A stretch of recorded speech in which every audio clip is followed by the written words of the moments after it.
2 minutes to go. Texas the ball in a 10-point lead, 2nd and 3 from their own 23-yard line. Wisner will be wise to stay in bounds, and he does, to the 46-yard line. 2nd year in a row he has starred against the Aggies. That's a 30-yard run. Normally, and you just play 4-minute offense, but knowing Texas needs some style points, so they try to score again just to make one final statement towards the committee. I don't think so. I would do that. I wouldn't either. I'm sure I'm sure they would say beating the number 3 team in the country would be enough. Minute and a half to go. Victory formation. And the question is, will it be enough? Steve Sarkeesian's argument would be 3 wins against teams ranked in the top 25, the top 10 in the country at the time they met them. And these are the teams they'd have to jump. No wins for Michigan or Vanderbilt against the top 25. Texas would also argue they beat Vanderbilt. And then it becomes, I think, to Steve Sarkeesian's argument, 2-loss team in Utah and Miami. It's like they line them up based on the number of losses you have, and that's the most important part of the resume. Correct. And I think what the Texas candidacy needs to be considered. Now, will they get in or not? We'll find out. But the reason why they need to be considered, because if for whatever reason they're kept out, it's sending a message from the committee to the rest of college football, hey, schedule powder puffs in the non-conference, because they went up to Columbus, played against the top team in the country. Nobody in America has played Ohio State better than Texas. They had a goal line stand, had a chance to almost win that game. Yeah, it was the closest game Ohio State's had, 14-7. They outgained them by 133 yards. The opening game of the season with Manning as the quarterback. And as he said, they're supposed to play Ohio State next. He said, why would we play Ohio State next year? Manning gives Sarkeesian the game ball.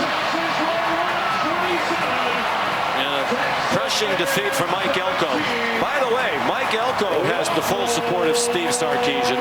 He pretty much laid out the argument for Texas when we visited with Coach Elko last night. Here's Molly McGrath. Coach, you said this week that your team is fighting to survive.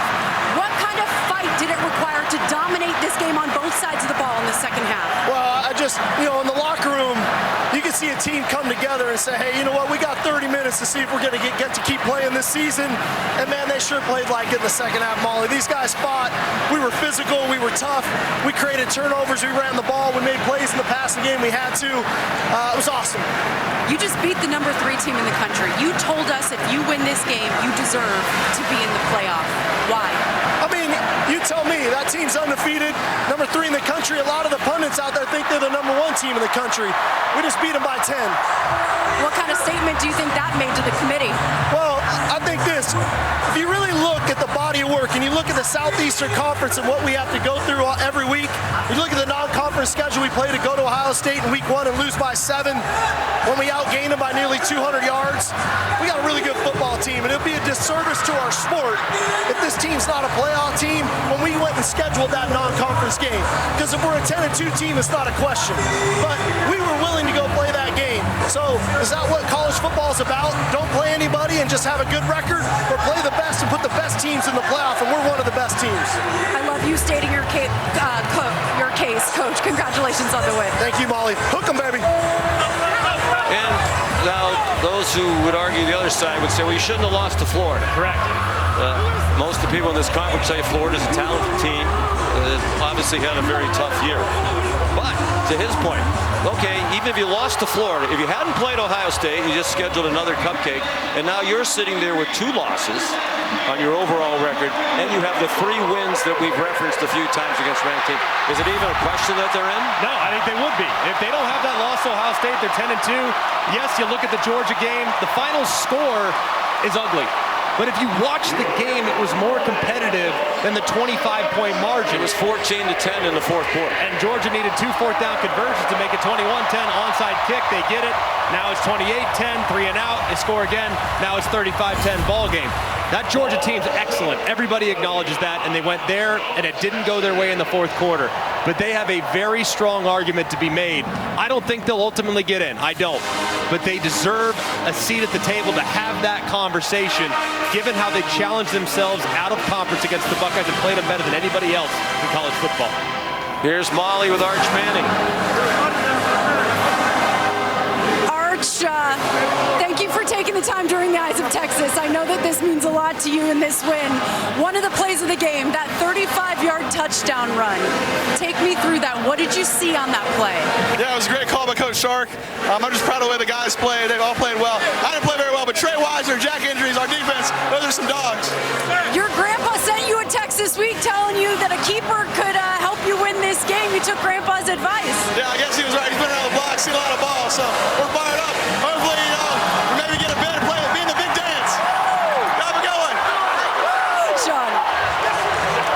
Yeah, some thought he was a little reluctant to run for a while after he suffered a concussion in that win at Mississippi State. And to your point, just to put a period on the end of the conversation, it does look to me, at least, and again, whether Texas gets in or not, it's a tough decision for the committee. For sure. And I agree with you, they probably won't. But they say they don't just stack up the rankings by wins and losses, but it sure looks that way when you put it in the line. And I think they need a little chaos. They need Washington tomorrow. They need Auburn tomorrow. They need some chaos in front of them, but they have an argument to be made on their behalf. They made it tough. Very tough loss for Texas A&M.